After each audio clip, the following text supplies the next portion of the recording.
ताई तू मला समजवण्याचा प्रयत्न करू नकोस. He has teached me and that's all. पण अनु तू का रागवली आहेस एवढी? का चिडली आहेस? तू त्याची बाजू काय मांडतेस? कारण तू त्याची बाजू न ऐकता उगाचच हातपाय गाळून पडली आहेस का? ताई त्याचं डेटिंग चालू आहे.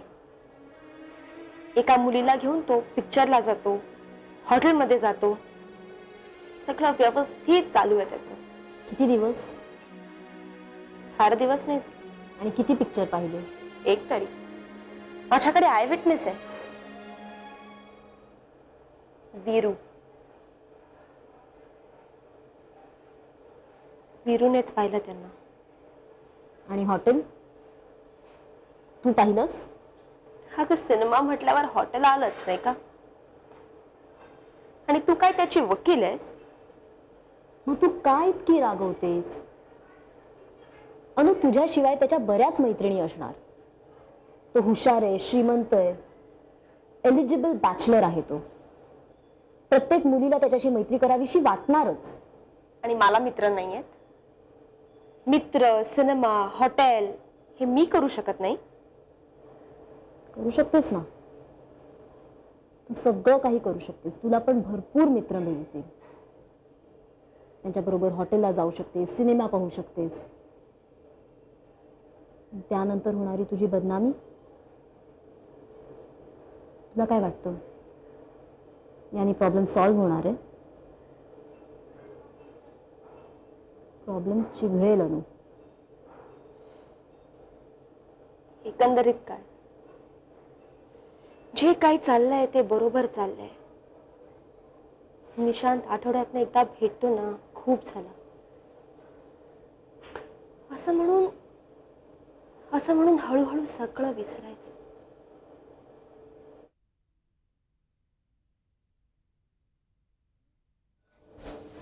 अनु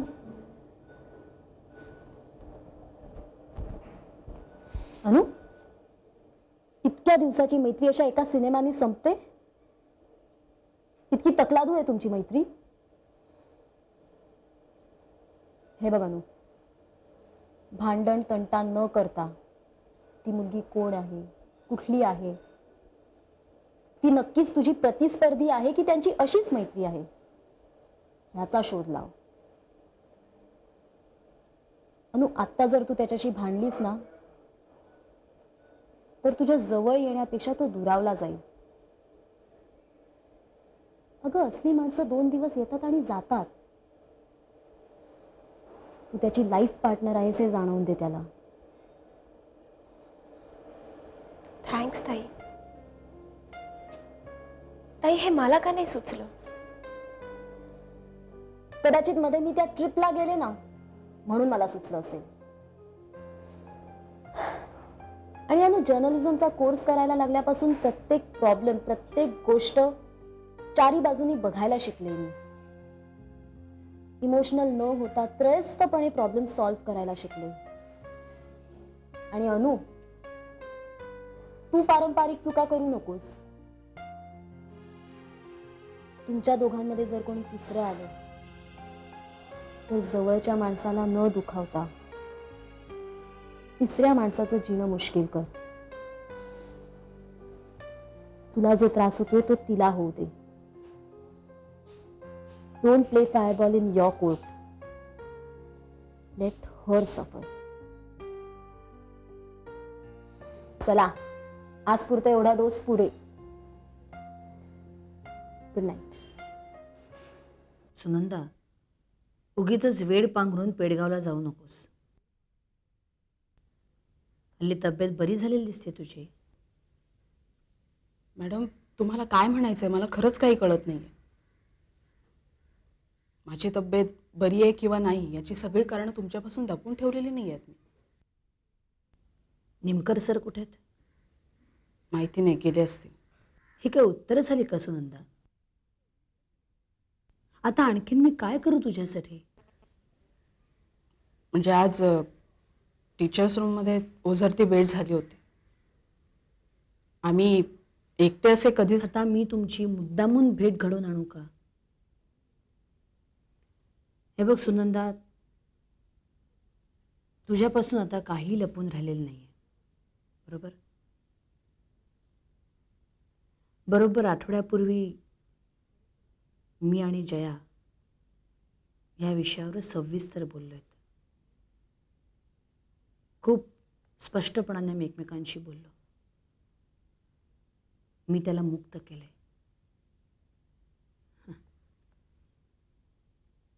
मुळात मी त्याला बांधला नव्हताच. त्यामुळे असं बोलणं म्हणजे वेडगळपणाचं ठरेल. पण मॅडम, हे सगळं तुम्ही मला का सांगताय? तुम्ही दोघं मित्र होतात, आहात, राहाल सुद्धा. माझं त्याच्याबद्दल काहीही म्हणणं नाहीये. हा माणूस माझ्याशी बोलायला म्हणून येतो आणि भलतंच काहीतरी बोलून वेळ काढत असतो. खाडकन तोंडावर काय बोलतील याचा भरोसा नसतो त्यांचा. अगं पण त्याला भलतं सलतं बोलायची संधीच देऊ नकोस ना. काय माहितीये का सुनंदा, प्रश्न हा आहे की कुणी कुणाला विचारायचं. इथंच घोडं पेण खात आहे. समोरचा नाही म्हणाला तर? पण मी नाही म्हणण्याचा प्रश्नच येत नाहीये. नाही म्हणजे तुम्ही निमकर सरांना खूप चांगलं ओळखता आणि आता तुम्ही मला हिंट देतात की तो आता हो म्हणेल किंवा नाही. खरं तर तुम्हालाही खात्री नव्हती त्याची. बरोबर आहे ना मॅडम?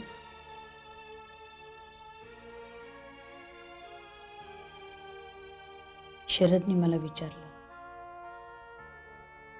पण जयानी नाही विचारलं.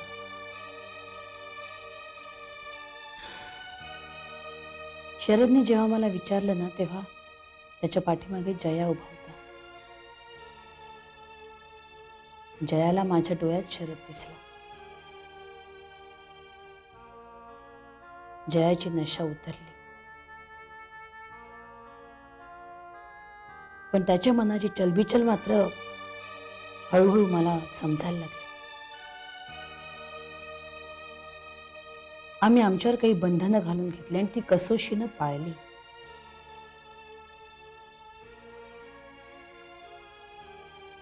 जया माझा आहे, तो माझ्यात गुंतलाय. हा सुप्त आनंद माझा अहम कुरवाळत होता.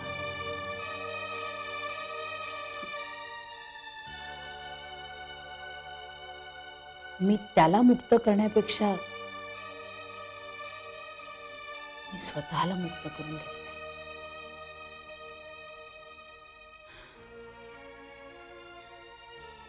परखड बोलणारा, प्रसंगी 2 हात करणारा, कोमल हृदयाचा,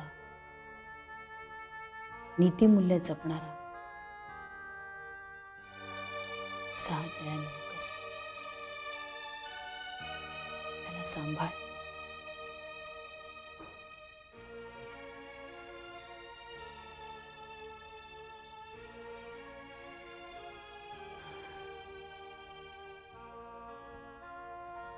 हे बघ सुनंदा, तू आता त्याच्या विचारण्याची वाट नको बघूस. एकदा भाग पाडलाय, आता पुन्हा संधी देऊ नकोस. हाच मुहूर्त आहे. Best of luck. थँक्यू. अनु, तुझा मेसेज मिळाला आणि मी पटकन इकडे आलोय. माझी एक इम्पॉर्टंट मीटिंग होती, ती मी पोस्टपोन करून आलोय. मला कळेल का काय झालंय? मी एकटाच वेड्यार का मगापासून बडबडतोय? तू काहीतरी बोलशील का? तुला जायचं असेल तर तू जा. ती अपॉइंटमेंट जी कॅन्सल केली ना ती परत घे आणि जा. कारण हल्ली तू हवं तसंच वागत असतोस ना. विचारतोय कोणाला? नवीन घेतल्यास बांगड्या? तू गप. अच्छा, मिस अनुष्का जोशी, मला कळेल का तुम्हाला नक्की कुठे दुखतंय ते? छान. म्हणजे जखम करून आता त्याच्यावर तू हुंकार मारायला आलास तर? हा डॉक्टर महाशय, तुम्ही जखम केली आहे तेव्हा एक मिनिट अनु, प्लीज असं कोड्यात बोलू नको. ते डॉक्टर आणि जखम वगैरे. मला नीट सांग काय झालंय ते. आणि तुला मजा वाटते का ग? आनंद मिळतो तुला मला असं छळून? छान. म्हणजे आता चोराच्या उलट्या बोंबा. मी छळते तुला? मी छळते? तू छळत असतोस नेहमी मला. आणि काय रे, डोळे मिटून दूध पिणाऱ्या बोक्या, तुला काय वाटलं लोकांना माहित नाही तू काय करतोयस ते? हे बघ, तू एक अक्षर बोलू नकोस. मी काय बोलते ते ऐकून घ्या आधी. मी जेव्हा तुला सांगते की आपण सिनेमाला जाऊया तेव्हा तुला वेळ नसतो नाही का? कधीही येत नाहीस माझ्या बरोबर सिनेमाला. मागे एकदा गेलो होतो तेव्हा इंटरव्हल मध्ये पोहोचलो आपण, त्याच्या आधी 10 मिनिटं उशिरा गेलो. हे बरं आहे तुझं? बोल. हे बघ, तू मला इथे सिनेमाची गोष्ट ऐकवायला बोलवलंयस का? आणि मला नाही आठवत आपण कधी इंटरव्हल मधनं वगैरे बाहेर आलोय ते. आणि बॉस, मी प्लॅन केलं आणि मी आलो ना असं कधीच झालं नाहीये, कळलं? आणि तू हे सगळं आत्ता ऐकवायला मला इथे बोलवलंयस का? बनेल तरी आहेस नाही तर भोळा तरी आहेस. सिनेमाला जायचं मी म्हणते तर लक्ष कुठे असतं तुझं? अगं मग असं म्हण ना की तुला सिनेमाला जायचंय. ओके, ठरलं. हे बघ तू डिसाईड कर. हा, सिनेमा कुठला, थिएटर कुठला, वेळ कुठली, तू डिसाईड कर. मला सांग, मी तिकीट्स काढतो आणि आपण जाऊया. हा, पण लास्ट मोमेंटला तुझंच काहीतरी शूटिंग किंवा मीटिंग येईल आणि मग तू येणार नाहीस. मग नाही नको. आपण एक काम करूया. तू ना त्या सटवीला घेऊन जा सिनेमा. ती चांगली आहे, तिच्या बरोबरच जातो. आणि मला सांग, ती कोण आहे रे, कुठून आली? आणि एवढी चांगली मैत्रीण झाली की तुम्ही आता सिनेमाला पण जायला लागला. भानगड करतो आणि मला सांगता नाही येत तुला? भानगड काय बोलते अनु तू? भानगड कसली? हे बघ, जसं तुझं आणि माझं आहे ना. हा प्लीज. लाज नाही वाटत तुला? मारते काय? माझी बरोबरी तिच्या बरोबर करतोस तू? हे बघ अनु, भानगड वगैरे मी बोललो नाहीये, तू बोललीस, कळलं? आणि उगाच चिडू नको ग. मी काय सांगतो शांतपणे ऐकून घे. आता मला ओरडतोय? केस कापलेस तू, छान दिसते. कपस. ओके अनु, हे बघ चिडू नको ग. मी काय म्हणतो ते शांतपणे ऐकून घे ना. नाही नकोच. तू बोलूच नकोस. तू त्या मुलीला घेऊन नाटकाला जा, सिनेमाला जा, जेवायला जा, सगळं काही कर. मी फक्त मग शो ना राजतो असं म्हणून तुझं कौतुक करते. हा अनु, काय मस्त वाटलेस नाही तू आता असं बोलताना.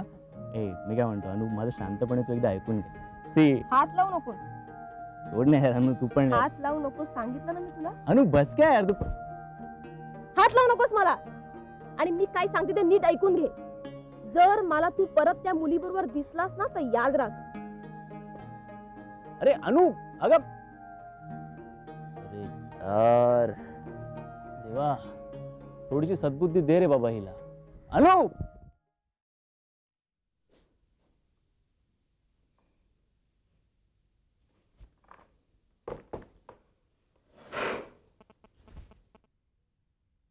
अहो महाशय, इथे काय झोपलायत? काय रे, वाजले बघ किती. हा, आणि तब्येत बरी नसेल तर घरी जाऊन झोप की. इथे असं. सॉरी, काय नाही, माझा पटकन इथे असं बसलं बसलं डोळा लागला. अरे तब्येतीला काय नाही झालं ग? काय होणार माझ्या तब्येतीला? तुरुंगाच्या दगडी भिंती, कर कर आवाज करणारे लोखंडी दरवाजे, फाशी गेटची कोठडी, सगळं मी म्हणजे माझ्या तब्येतीने पचवलंय. पण मनाचं काय?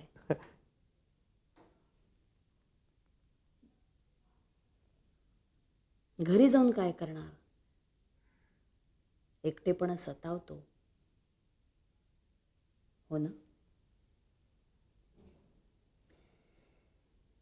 पण जया, हा एकटेपणा दूर करणं फक्त तुझ्याच हातात आहे.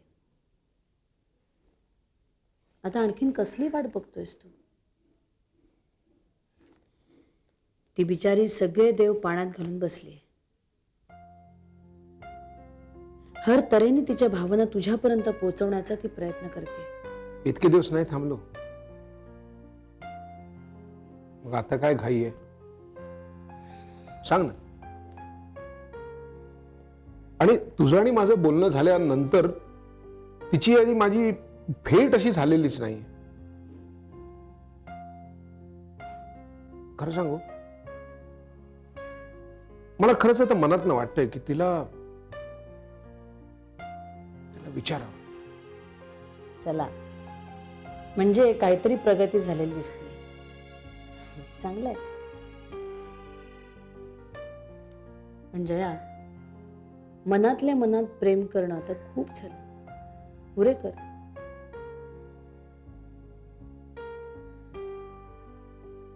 लग्न कर आणि संसार कर. ब्रह्मचाराच्या मठीला जरा कुटुंबाचा स्पर्श दे. गृहिणीचा हात फिरू दे की जरा.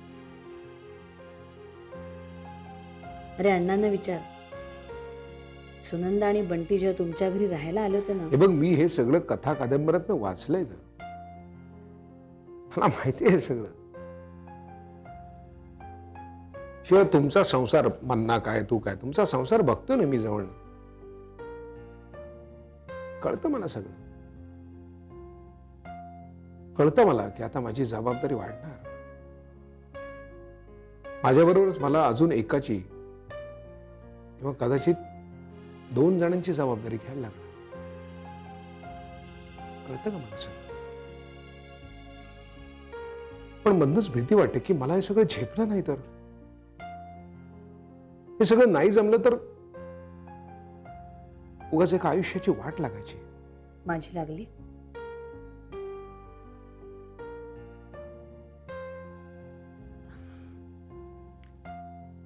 म्हणजे सगळ्यातून तावून सुलाखून मी इथपर्यंत पोचलेच ना.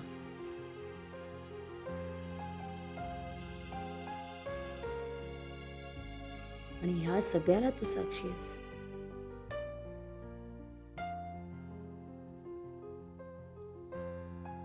कदाचित जया तू आमच्या सगळ्यांपेक्षा खूप छान संसार करशील. खरंच. हे बरं, चल चल, खूप वेळ झाला बघ गप्पा मारता मारता. हल्ली अंधारही लवकर पडतो. चल. अगं, वेळ कसला गेला.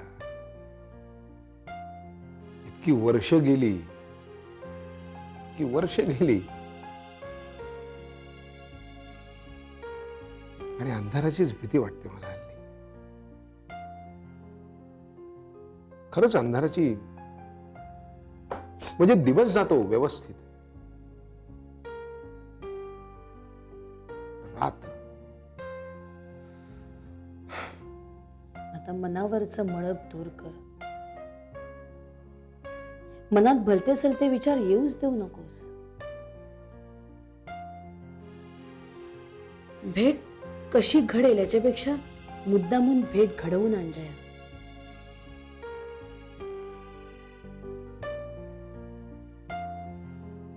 ती वयाने लहान असली तरी सुद्धा तुला खूप सुखी ठेवेल.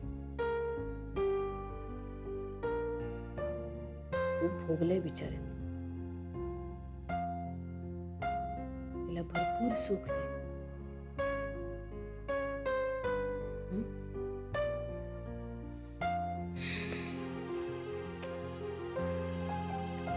मी तुमच्या दोघांची वाट बघते.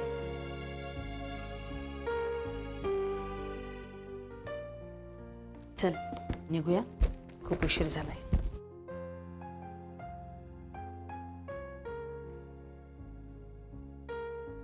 जया, चल.